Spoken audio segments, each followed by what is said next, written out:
I saw my uncle's face the moment they called my name. He was sitting in the third row, right on the aisle, and when I walked across that stage to accept my badge, the one I'd spent 3 years bleeding for, he stood up. I thought he was going to clap. I thought for one stupid second that maybe he'd finally come around. He didn't clap. He pulled out a folded piece of paper and started reading from it, out loud, in front of 240 people. "This woman," he said, his voice carrying across the whole auditorium like he'd practiced it, "is a fraud, and I have the documents to prove it." The room went dead quiet. I stopped walking. The chief of police was standing 3 feet away from me, my badge in his outstretched hand, and he looked at me the way people look at a car accident, like he didn't want to stare but couldn't help it. That was the worst moment of my life. Not the years of what came before it. Not the morning I left home at 19 with $60 and a duffel bag. Not even the night my mother called me, crying, to tell me she'd signed over the house. The worst moment was standing on that stage, in my dress uniform with my name just called, while the man who raised me tried to destroy me in front of everyone I'd worked to impress. I want to tell you what happened after, but first, I need you to understand how we got there. My mother remarried when I was 11. My father had died 2 years before. A construction accident, quick and senseless, the kind of death that doesn't have enough stories to it for people to know how to react. One day he was there, and then he wasn't, and my mother was 34 years old with a daughter and a mortgage, and a grief she didn't know how to carry alone. My uncle, my father's older brother, had always been around. He'd helped with the funeral arrangements. He drove us to doctor's appointments that first year. He showed up with groceries when my mother forgot to buy them.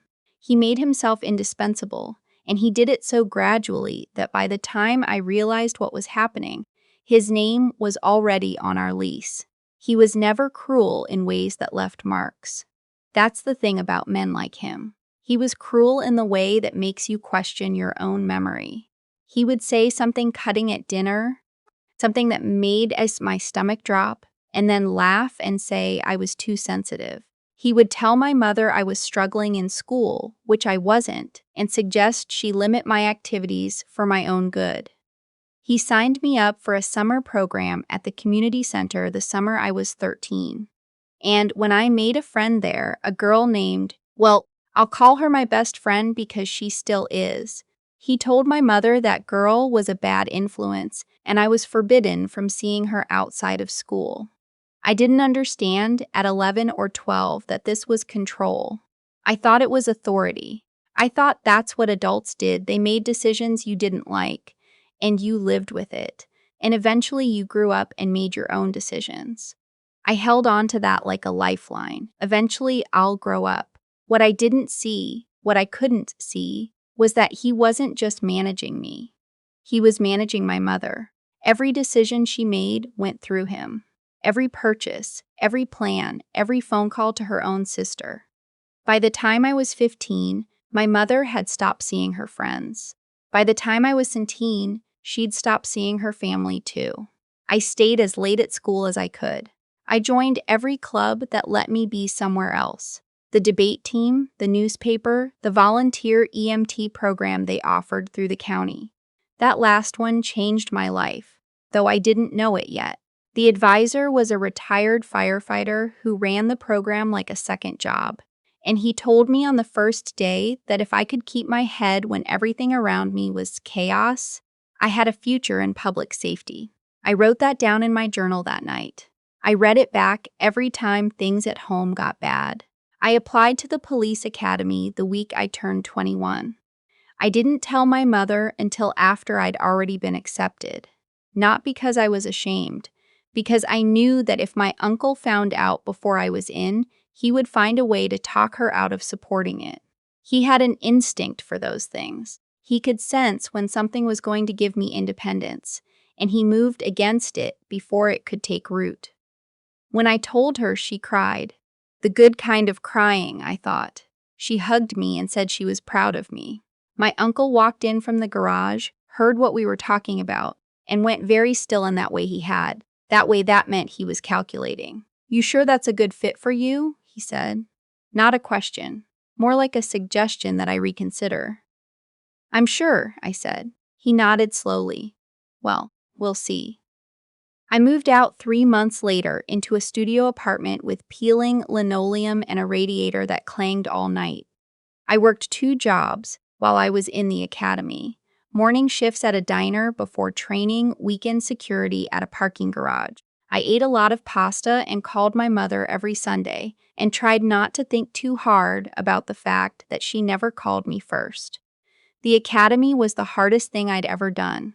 Not just physically, though the physical part was brutal. 6 a.m.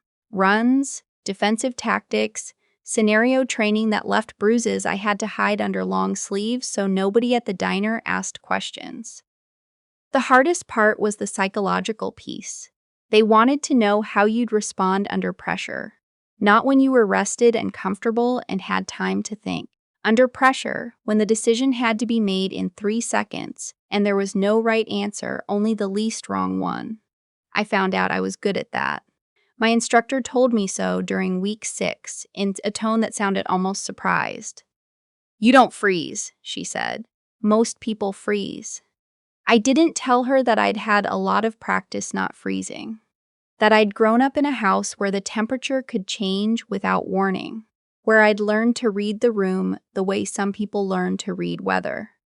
I graduated in the top 15% of my class. I got my first posting at a precinct 20 minutes from my mother's house. I thought for a while that things might normalize, that with some distance and some time, my uncle might soften, that my mother might find her way back to herself. Then my grandmother got sick. She was my mother's mother, and she was the kind of woman who took up exactly as much space as she needed, and no more. She'd lived alone since my grandfather died, in the same house she'd lived in for 40 years. And when the diagnosis came, early-stage Parkinson's, the family had to figure out next steps. My mother was the natural caretaker. She was closest, she had the most flexible schedule, and she loved her mother fiercely. My uncle proposed that my grandmother sell her house and move in with them. On the surface, it was reasonable, generous even. My grandmother's house was old and needed work, and having family around would be good for her.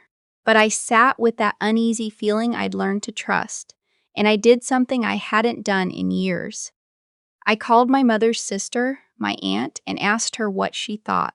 "I think your uncle wants that house money," she said, without hesitating. I didn't have proof. I didn't have anything except instinct and history. But I started paying attention. Over the next 18 months, I watched. My grandmother moved in. My uncle became her primary point of contact with the world. Not my mother. Him. He drove her to appointments. He managed her calendar. He helped her with her finances because, he said, the paperwork was getting confusing, and he didn't want her to be overwhelmed. My mother was grateful. My grandmother was grateful. My aunt and I were the only ones who weren't, and we were careful about saying it too loudly because we had no proof. The proof came from a notary public named, I'll call her the notary, because she was the one who eventually helped blow the whole thing open. But that comes later. The proof came in pieces. A power of attorney my grandmother had signed that neither my mother nor my aunt had known about. A bank account in my grandmother's name that had been opened 18 months prior, with my uncle listed as co-signer. Transfers, small at first, then larger. Moving money into an account my aunt couldn't trace. I was off duty when my aunt called me. I was sitting in my car in the parking lot of a grocery store, and I remember thinking before I answered that I was tired, just deeply tired in a way that had nothing to do with sleep. She talked for 45 minutes. I took notes. By the time I hung up, I had enough to bring to a colleague at work. Not officially, not yet, but someone I trusted enough to ask what legal grounds we'd be working with if everything my aunt had said was accurate. Financial elder abuse, my colleague said. Depending on the amounts, you're looking at a felony. I drove to my mother's house that night. My uncle was there, of course. He was always there. I sat at the kitchen table with my mother and I asked her, as calmly as I could, if she knew about the power of attorney. She looked at me like I'd said something in a foreign language. He came in from the living room before I finished explaining, and something happened in his face. Not guilt, exactly, but the look of someone whose plan has been interrupted. He sat down across from me and he smiled and he said, "I don't know what you've been told, but whoever told you that is trying to cause trouble in this family." "I'd like to see the documents," I said. "There's nothing to see." "Then you won't mind showing me." He stood up. He said he wasn't going to be interrogated in his own home by someone who'd always had a problem with him, someone who'd been trying to cause drama since she was a teenager, someone who was too paranoid and too suspicious to ever be grateful for everything he'd done for this family. My mother sat there. She didn't say anything. I left. I drove home and I sat in my apartment and I let myself feel every bit of what I was feeling, because that's what my therapist had been working with me on, not pushing it down, not compartmentalizing until it detonated. "Feel it," she said. "Then decide what you're going to do." What I decided to do was build a case. It took 4 months. My aunt and I worked together carefully, gathering what we could without tipping him off. The notary, the same one who'd witnessed the power of attorney, had started to feel uneasy about what she'd been part of. She hadn't understood at the time the full context. When we explained it to her, she agreed to talk to an attorney. I consulted with an elder law attorney, a woman at a firm downtown who had 20 years of experience and a directness I found immediately reassuring. She told us what we had, what we still needed, and what the path forward looked like. It wasn't quick. It wasn't simple. But it was real. My uncle, meanwhile, had not been idle. He'd been talking. To neighbors, to people at the church my mother attended, to anyone who would listen. He had a version of events in which I was unstable, vindictive, always jealous of the stability he'd provided. He described incidents from my childhood that I didn't recognize, not because they hadn't happened, but because he'd rewritten them so thoroughly that the originals were unrecognizable. He told people I'd stolen from the family. He told people I'd been in trouble at work, that I had a history of filing false reports. None of it was true. All of it was calculated. And it worked for a while. My mother stopped returning my calls.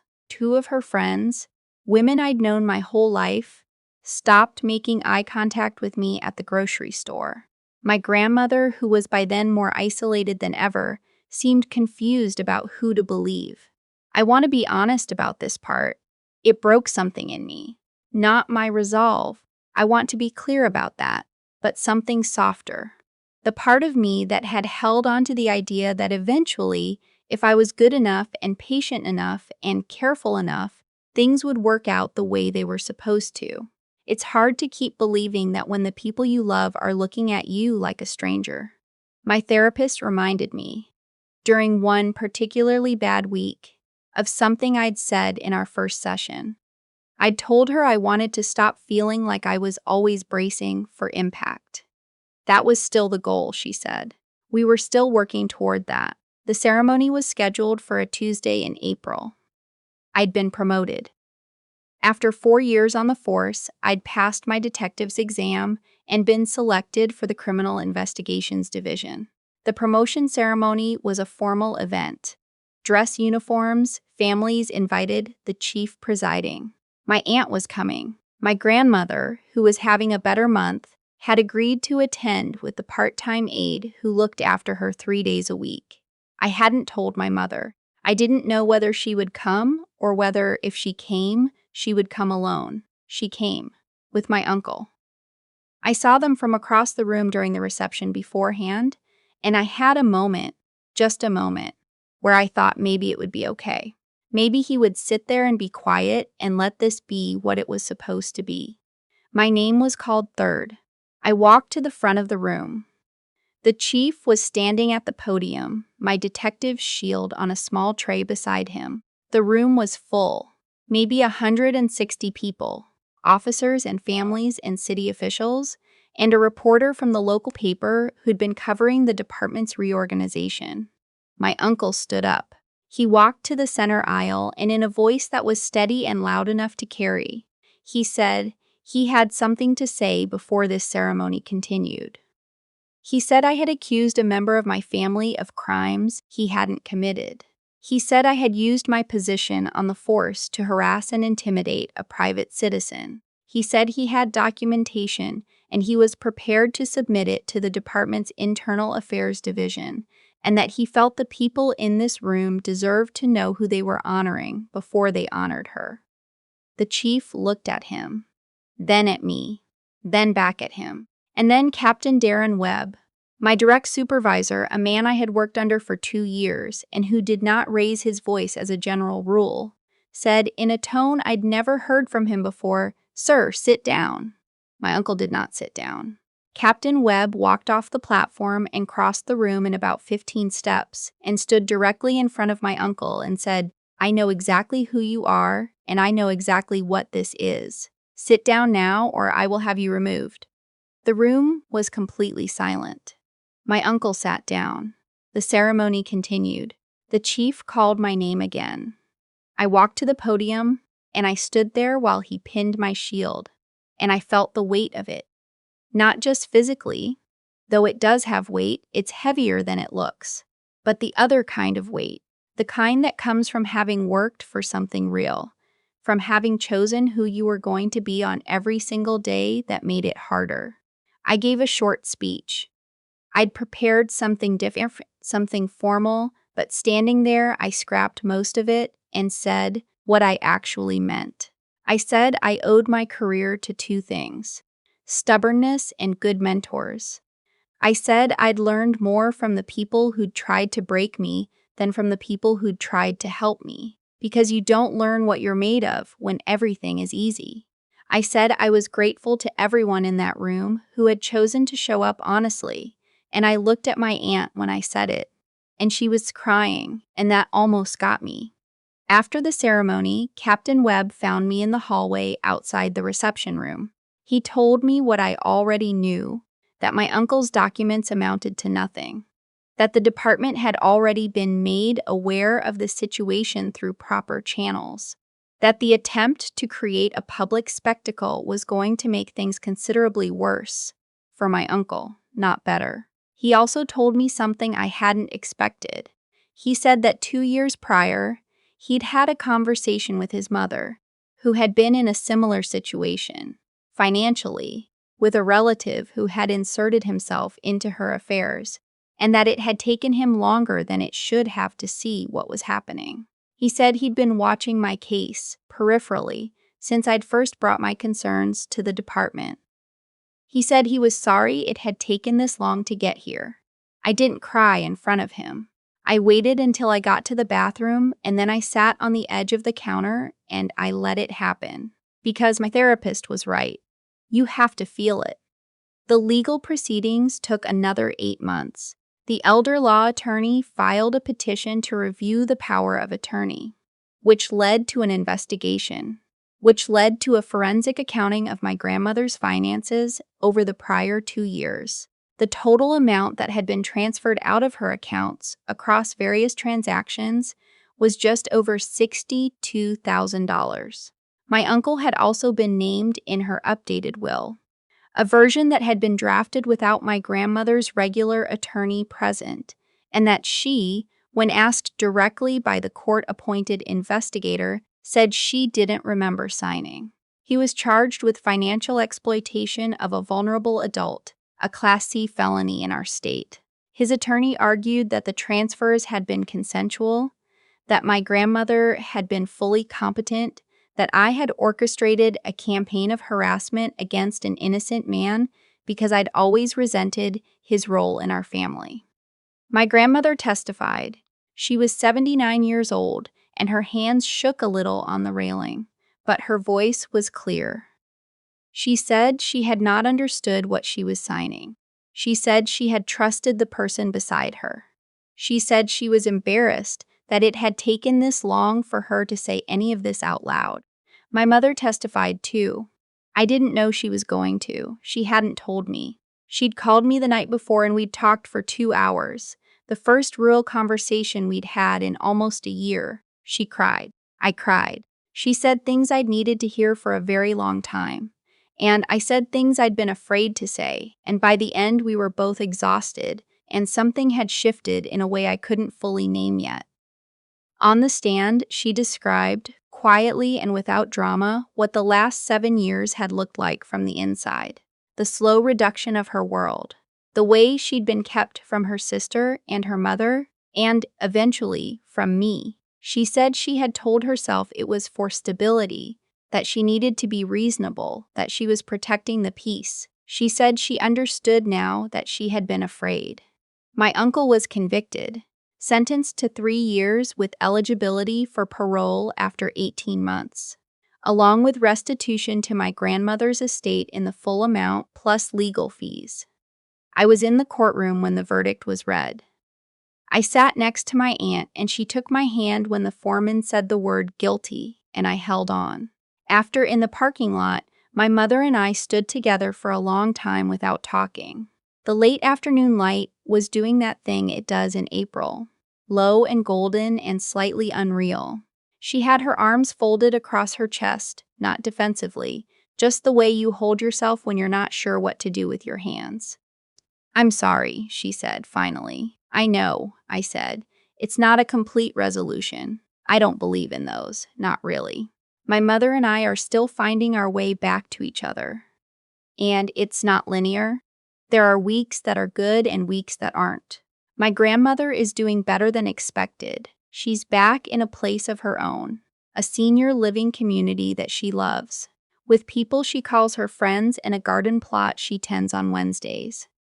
My aunt and I text each other most days, sometimes about nothing, sometimes about everything. I kept the shield on my nightstand for the first few months. I'd look at it in the morning before I got up, that small, solid thing that nobody had been able to take from me. Not for lack of trying.